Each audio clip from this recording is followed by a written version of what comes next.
The dust motes danced in the afternoon sun, a lazy ballet in the quiet of our living room. My fingers traced the worn edge of the sofa, a familiar ritual in a life that had settled into a comfortable, if predictable, rhythm. My husband, David, was at work, as usual, his days consumed by the demands of his office. I, Sarah, was left to the quiet hum of our suburban existence, a life I had once envisioned as idyllic. But lately, a subtle restlessness had begun to stir within me, a sense of something missing. It was while tidying David's briefcase, a task I usually avoided, that I found it. Tucked between a stack of reports, a cream-colored envelope, sealed and addressed in a bold, unfamiliar script. To David, it read, and my heart gave a strange, unsettling flutter. Curiosity, that insidious serpent, whispered in my ear. I knew I shouldn't, but the temptation was too strong. I carefully slit the envelope open, my fingers trembling slightly. The letter was a revelation. It wasn't from a client or a colleague, as I had half expected. It was a love letter, written with a passionate intensity that made my breath catch in my throat. David, it began, I can't stop thinking about you. The way you look at me, the way you laugh, it's driving me mad. I know we shouldn't, but I can't resist the pull between us. My mind reeled. Who was this woman? And what did David have to do with her? The letter was signed Mark. Confusion battled with a strange, unwelcome excitement. Mark? A man. I reread the letter, searching for clues, but there were none. Only the raw, undeniable emotion that pulsed from the page. I felt a strange heat rising in my cheeks, a sense of vicarious thrill mixed with a sharp pang of betrayal. The following days were a blur. I couldn't shake the image of the letter, the words echoing in my mind. I found myself obsessing over David's colleagues, trying to identify the mysterious Mark. I needed to see him, to understand. It was like a very bad car crash, you know you should look away, but you can't. Then, fate intervened. A company party, a gathering of David's colleagues and their partners. I scanned the room, my eyes searching for a face that matched the passion of the letter. And then, I saw him. Mark. Tall, dark-haired, with a smile that held a hint of mischief. He was talking to David, their heads close together, and I felt a jolt of electricity, a strange, undeniable connection. We were introduced, and his hand brushed mine as we shook hands. The contact was brief, but it sent a shiver down my spine. We talked, small talk at first, but then the conversation deepened, and I found myself drawn to his easy charm, his quick wit. He had a way of looking at me, a way that made me feel seen, understood. I felt like I was in a movie, and I was the star. The guilt gnawed at me, a constant, nagging presence. I was married, and this was wrong. But the attraction was too powerful, too overwhelming. I found myself seeking him out, drawn to his presence like a moth to a flame.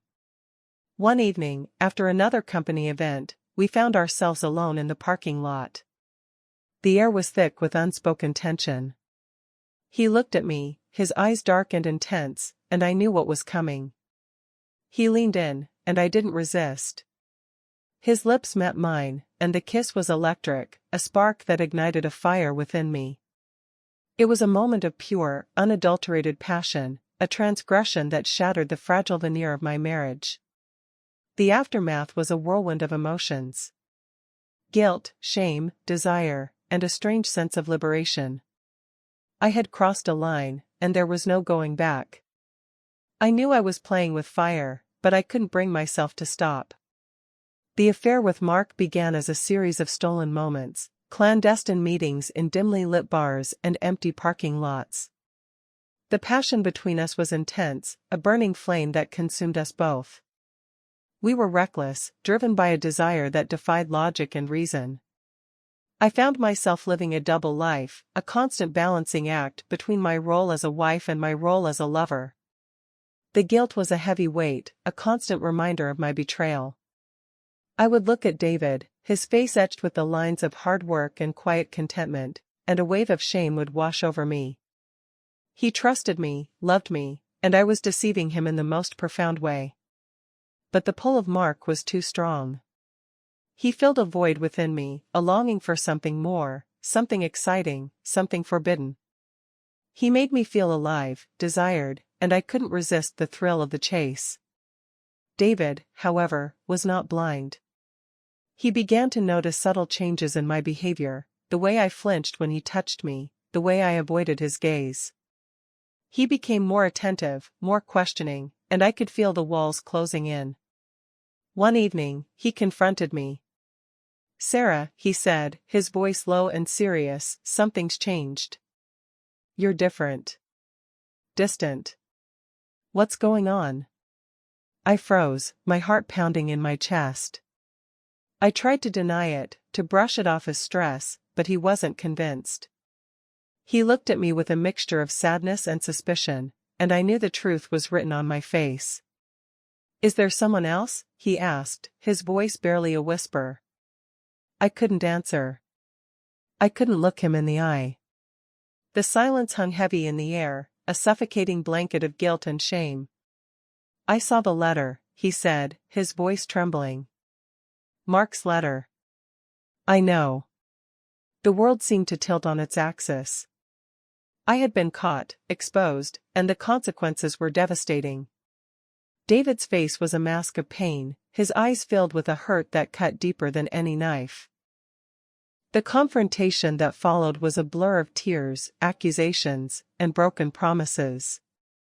I confessed everything, the affair, the lies, the betrayal.